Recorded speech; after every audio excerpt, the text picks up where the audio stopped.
তুই যদি আমার ফোনটা নিয়ে পালিয়ে যাস তখন? ম্যাম সাহেব, আমি ফোন নিয়ে পালিয়ে যাব না, আমি শুধু 1 মিনিট আমার ছেলের সাথে কথা বলবো। আচ্ছা ঠিক আছে, আমি তোকে ফোন দিচ্ছি, তুই ভুলেও পালিয়ে যাওয়ার চেষ্টা করিস না।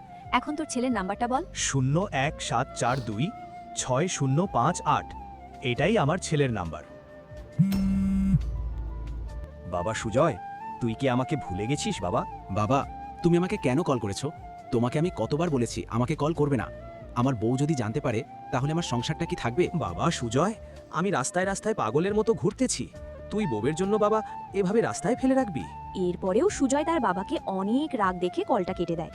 তখন রাধিকা বয়স্ক লোকটির সাথে যা করলো তা দেখলে তোমরা সকলে অবাক হয়ে যাবে। আল্লাহর এই সুন্দর নামটি দেখে যে ভিডিওতে লাইক করে চ্যানেলটি সাবস্ক্রাইব করে দিবে। হে আল্লাহ, তুমি তাদেরকে হজ করা তৌফিক দান করো। আঙ্কেল, আপনি না হয় আমার বাবার কোম্পানিতে দারোয়ানের চাকরি করেন, আমি আপনার থাকা খাওয়া সম্পূর্ণ ফ্রি করে দেব এবং 10,000 টাকা বেতনও দেব। ঠিক আছে মা, আমি রাজি, তুমি আমাকে চাকরিটা ধরে দাও।